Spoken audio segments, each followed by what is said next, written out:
Hello and welcome to EWTN Pro-Life Weekly, your weekly dose of the top pro-life news and issues, all from a Catholic perspective. I'm Catherine Hadro in our Washington, D.C. studio. Thank you for joining us. In this week's show, Senator Ben Sasse of Nebraska tells us about a pro-life bill he reintroduced into the Senate. We speak out against the media missing the real story at this year's March for Life. And this. Not only did she not recuse, did she not set up a wall of separation, she consciously and willfully involved herself directly and personally in the Planned Parenthood case. Pro-life undercover journalist David Daleiden shares what he wants us to know about newly announced presidential candidate Kamala Harris. But first, Planned Parenthood quietly releases its annual report showing a rise in abortion procedures. Here's some of the self-reported data in the 2017 to 2018 report. Planned Parenthood had a more than a 3% increase in abortions last year. The business's adoption referrals dropped by more than a quarter. And Planned Parenthood received more than $560 million in government funding between 2017 and 2018. To help us break down this data, we are joined by Mallory Quigley, the Vice President of Communications for the Susan B. Anthony list. Mallory, it's good to see you. Thanks for having us, Catherine. First off, what were your initial takeaways from this Planned Parenthood report? Well, they released this report in the middle of a holiday weekend. So first off, that says that there's information in there perhaps they don't want people to see. And really, I mean, when I look at the numbers, it just looks like more of the same. Abortions are going up, taxpayer funding is going up, but everything else is declining. Negligible adoption referrals, help for women after they've had a miscarriage. They are really all about abortion. And as the new president, Leanna Wen, said, this is their core mission, abortion. You can really see that in the report. Yes. And also in the report, they state they received more than $560 million in government funding. Yes. How are we going to put an end to that? Well, that is actually a 55% increase over the last 10 years. Wow.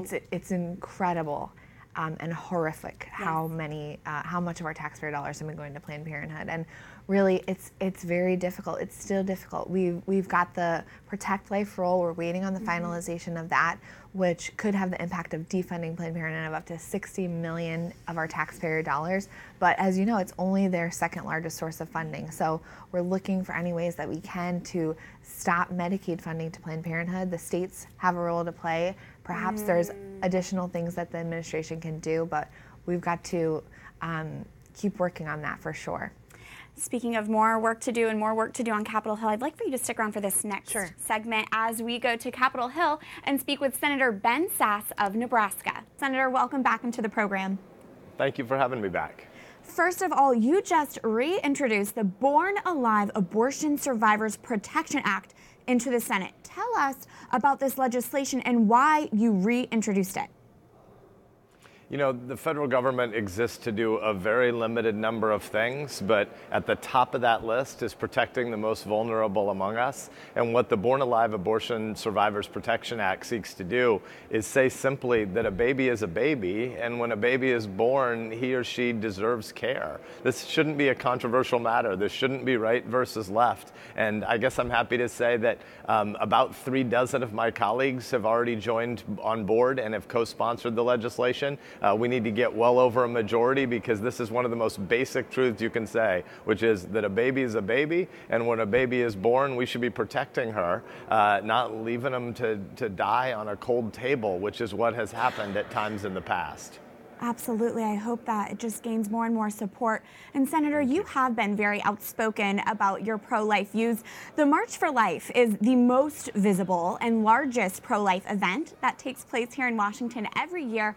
Senator, why is the March for Life important in your eyes? Well, if you haven't been to the March for Life, or if people in your listening and viewing audience haven't been to the March for Life, put it on your bucket list. You've got to come. It is very different than almost any other political rally or demonstration that exists in Washington, D.C., or in the country for that matter. And that is because it's not really political. Of course, there are political issues that need to be tackled. I introduced this piece of legislation, the Born Alive Act, because there are political changes that need to happen in American life. But far more fundamentally what the March for Life is about. It's about celebrating babies. It's about telling the truth about universal human dignity. And when you come to this march, what you find is this atmosphere of love and persuasion. And this year's theme is unique from day one, pro-life is pro-science. Senator, how do you respond to those who try to paint the pro-life movement as anti-science? Yeah, it just doesn't have any connection to reality. Obviously, when you look at a baby in the womb, when you look at a baby in a mom's tummy, what you see is a baby. It's basic science. It is an ideological movement to claim that somehow one day before birth versus one day after birth is a completely different entity with a completely different status and standing. It's not. It's a baby in the womb with a heartbeat, with all sorts of unique characteristics and traits, and with infinite worth. These babies are created in God's image, and they are worthy of our protection. And this is a pro-science movement at its heart. And the people who attack the standing and the dignity of babies, that's the anti-science side of this debate. So hopefully we can win more hearts and minds over time. And one of the great things you see happening in this movement is as more and more technology becomes available that allows our neighbors to see what's actually happening in utero, what's developing in a mom's tummy, is ultimately people are persuaded by those images. And so sonogram technology and other forms of technology that see into the beautiful development of that baby are on the side of science and are on the side of life. We recently saw the new Democratic House of Representatives vote to repeal the pro-life Mexico City policy.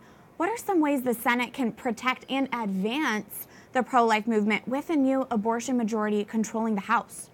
Yeah, so it was very tragic that you saw some of the key top-tier priorities of Speaker Nancy Pelosi, that when she came in and seized the gavel in the House of Representatives, the place she decided to start and lead was with an attack on the dignity of babies, a real tragic development. I guess one good thing about a Senate majority playing defense, and then more about the offense we should be able to go on, the defensive move is that kind of stuff is not going to get traction in the Senate. So I think that the House is going to take up a whole number of terrible anti-life measures over the coming months, and I don't think any of those are going to get any action or any traction in the Senate. So that's a very good thing, but what the Senate also needs to do is be advancing the ball by lifting high the banner of human dignity and the special characteristics of those from day one themes that you mentioned from this year's March for Life, and do things like pass the Born Alive Abortion Survivors Protection Act.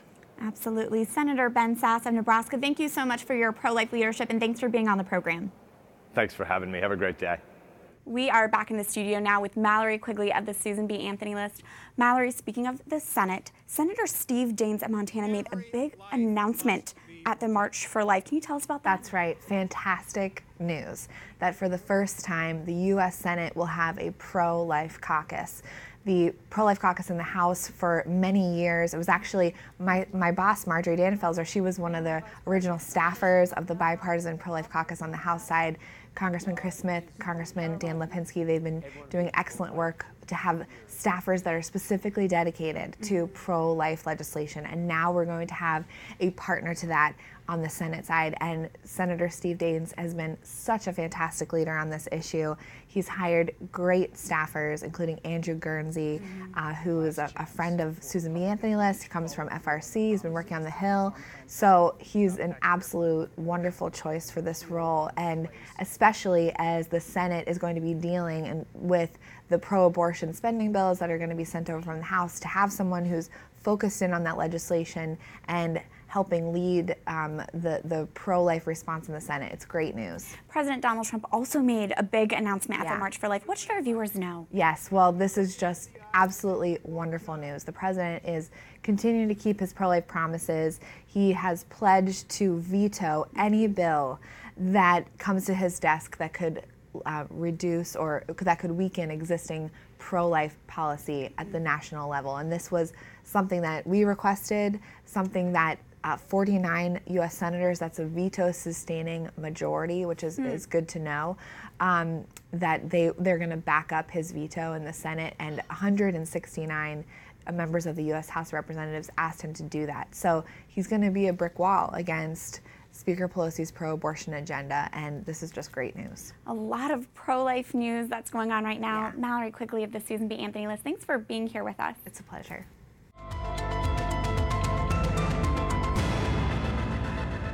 President Donald Trump, in a video message at the March for Life last week, promised to veto any legislation that may weaken federal pro-life policies and allow taxpayer funding for abortion. This announcement comes after the 169 members of the House of Representatives and 49 senators sent the president a letter asking him to do so. As pro-lifers, we need to let the Trump administration know we value this commitment, and we're watching to make sure he keeps it. That brings us to this week's call to action. Go to prolifeweekly.com. Again, go to prolifeweekly.com. Here, you can fill out a form that will send a thank you note to President Trump for this commitment to protect life. After filling out some basic information, our system will provide you with a pre-written message that you can send directly to the president. Again, President Trump has pledged to veto any legislation that is not pro-life. He said he would reject any legislation that reaches his desk that would weaken, quote, the protection of human life. This is an announcement all pro-lifers should celebrate. Make sure President Trump and his administration know where you stand on the pro-life issue and that you are watching to make sure he keeps this major promise. Send your thank you letter directly to President Trump and his administration by going to prolifeweekly.com. Turning now to our next segment, students at Georgetown University hosted the 20th Annual Cardinal O'Connor Conference this past Saturday, the day after the March for Life. The conference is the largest collegiate pro-life conference in the nation. It's named after the late Cardinal John O'Connor, who founded the Sisters of Life. I had the great honor of moderating a panel discussion at this pro-life conference. Panelists included St. John Paul II biographer George Weigel, March for Life President Jeannie Mancini, pro-life historian Dr. Daniel K. Williams, and pro-life legal expert Stephen Aiden. Here is part of our conversation. Mr. Weigel, as St. John Paul II's biographer, there's so much we can discuss when it comes to the culture of life and St. John Paul II's contributions. I'd like to hit on one thing that he said about young people, being that there are so many young students here today. And he told young people that Christ has made you his ambassadors, the primary evangelizer of your contemporaries. How do you think St. John Paul II would view the role of young people in advancing the cause for life? I think he had great confidence in young people to live lives of heroic virtue. In fact, I think his own experience as a university chaplain, which you can never forget in trying to understand him, was determinative in this. He came to the view then, and he held it for 50 years, that all of us, when we're young, want to reach for something great. We want to lead a life of consequence. And I think his message to young people, and what was so attractive about him in a world that is constantly pandering to young people, was never, ever settle for anything less than the spiritual and moral grandeur that the grace of God makes possible in your life. You're not going to make it most of the time.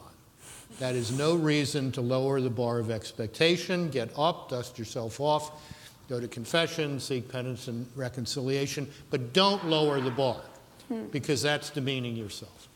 And I think that's true of all of us in the pro-life movement. Sometimes we do it right, sometimes we do it not so right. That's no reason to lower the bar. We're all called by the grace of God to do something grand. And the grace of God makes that possible for us. And that summons to heroism, I think, was at the absolute center of his attraction to young people. We're just going to end our panel with one final question addressed to all of our panelists. And this is what it is. If you could challenge the pro-life youth and give them one challenge today, what would it be? And considering we are in the digital age, can you give your answer in the form of a tweet? I will go first, if you don't mind. I tweeted this out at 12:55 this afternoon at Stephen H. Aiden 1, the number 1. You know who to at follow. Stephen H. Aiden 1. And I said, love them all. In that love, speak the truth. Ora et labora hoya saxa. Jeannie? Yeah, mine is borrowing from St. Catherine of Siena, and it's be who you are and you will set the world ablaze. It's embracing your vocation in life. It'll be the best adventure. It's how we're going to build a culture of life, because we are not going to be able to do it up here. You all will. So say yes, follow his plan, and be who you are and who you were created to be. And I would put that in a tweet: be who you are and set the world ablaze. So, It's beautiful. hashtag why we march this weekend. So. Get that hashtag out there. Professor Williams. Well, in keeping with some of the things that I said, here's the tweet that I wrote. Pro-life does not mean pro-GOP. Our cause began as a liberal human rights campaign and is larger than one party or strategy. To win political victories, we must first win the culture, which means consistently upholding the principles of pro-woman, pro-human rights, and pro-life for all people, both in and out of the womb. Thank you. I'm glad Twitter expanded it to 280 Yeah, I characters needed it. now. And finally, I am a complete troglodyte. I have never sent a tweet. I am never going to send a tweet. we'll But tweet for it the out. sake We'll tweet of it out. good form and solidarity here, find someone in trouble, be the friend that they need, help them walk a difficult road, and make a choice for life. What a joy to be there. When we come back, At the behest of Planned Parenthood, Kamala Harris ordered a search warrant served on my home in Orange County. pro-life undercover journalist David Daleiden tells us about his past encounters with newly announced presidential candidate Kamala Harris. Stay tuned as EWTN Pro-Life Weekly continues after this break.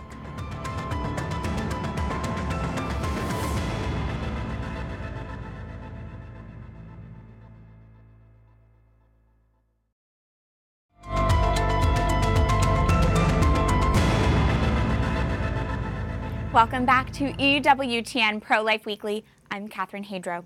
The 46th annual March for Life took place last week in our nation's capital, but many in the media missed the real story. That's this week's Speak Out segment. At least tens of thousands, if not hundreds of thousands, of pro-lifers poured into Washington, D.C. last week to peacefully protest the 1973 Roe v. Wade decision, which legalized abortion nationwide. The streets were filled with a sea of young people from all over the country. But the media largely ignored the event itself. According to an estimate by the Conservative Media Research Center, the major broadcast networks' newscasts spent a total of 58 seconds covering the March for Life.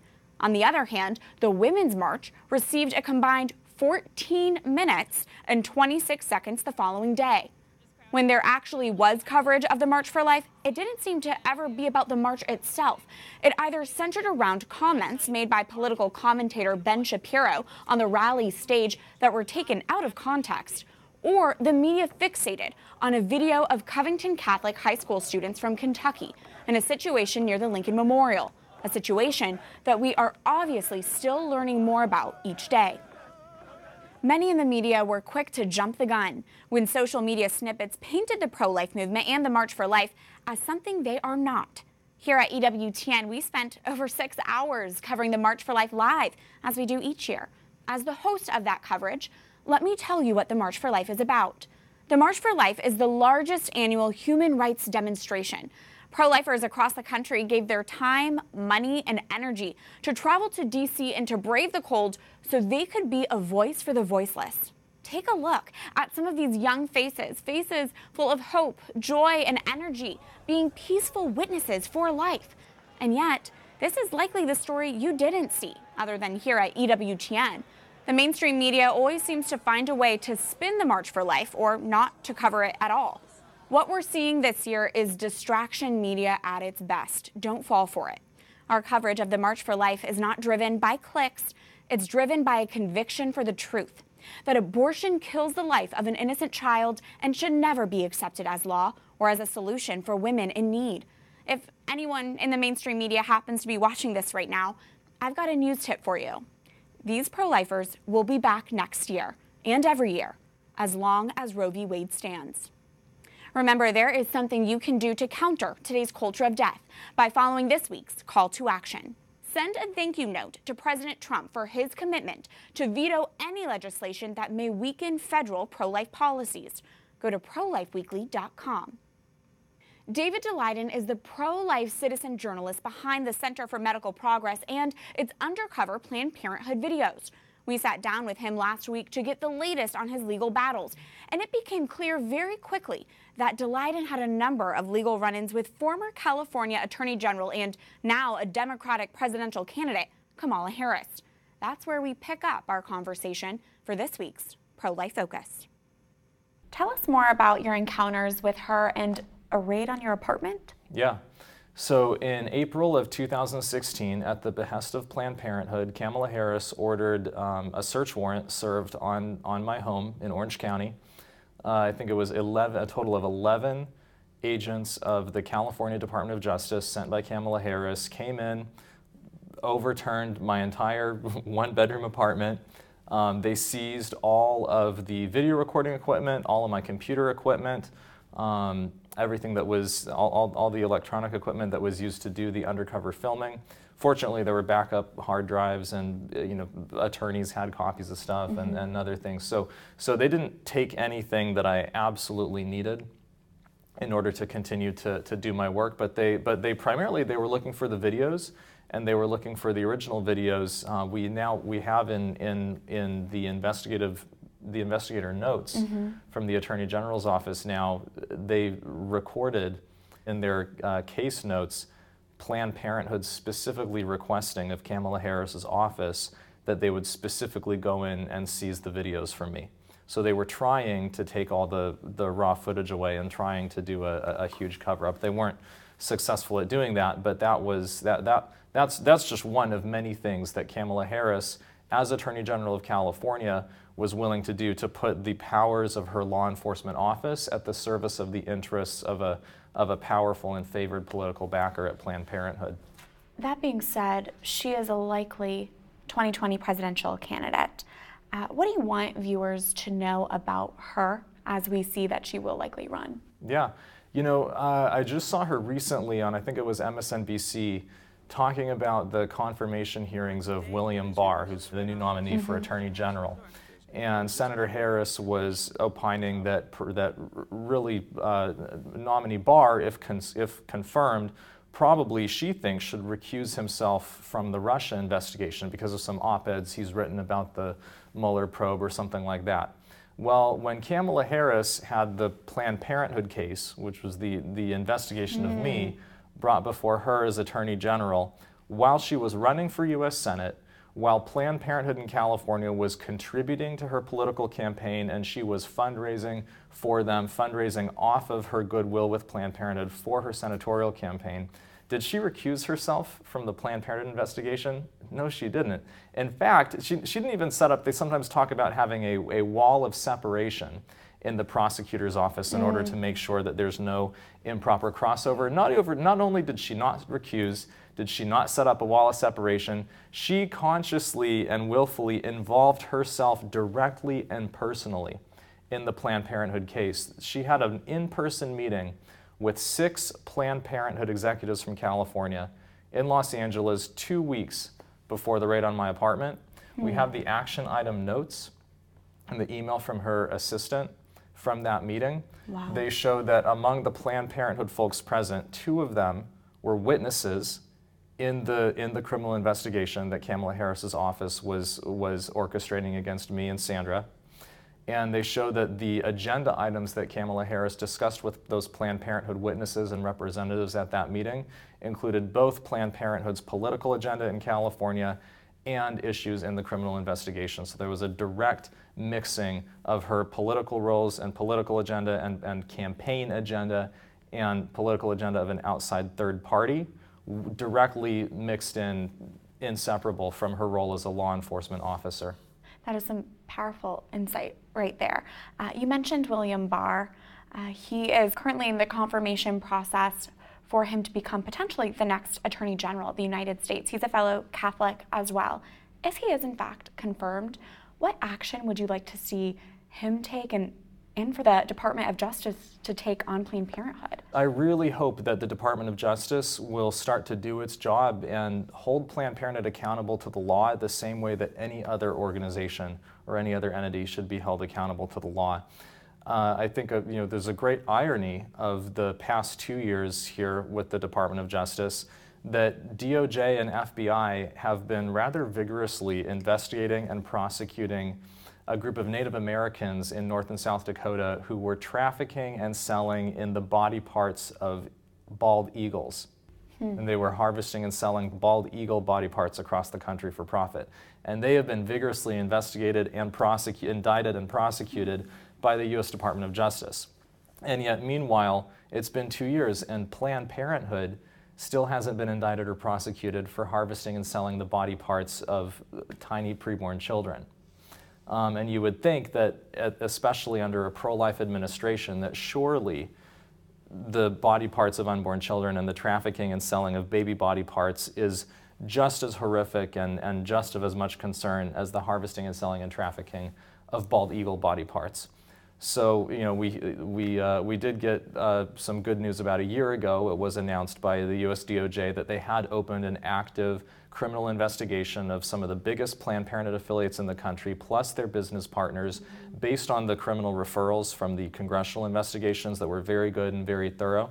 So it's been about a year now. The public hasn't heard anything since, but I do hope that if someone as experienced as Attorney General Barr were to be confirmed, I mean, maybe not even before the confirmation, but really it's been a year now, and I think it's important for people to see that nobody is above the law, and DOJ should do their job on this the same way that they're doing their job on eagle body parts, should be done on baby body parts as well. We'll bring you part 2 of our interview with David Daleiden next week. That does it for this edition of EWTN Pro-Life Weekly, but tune in on Saturday at 2:30 p.m. Eastern. I'll be hosting our live Walk for Life West Coast coverage from San Francisco. Go to walkforlifewc.com for more information on the Pro-Life Walk. And if you're a student who's going, be sure to register.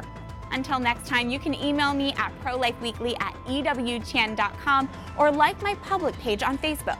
Just look for Catherine Hedro. Remember, life is a gift. Your life is a gift. God bless.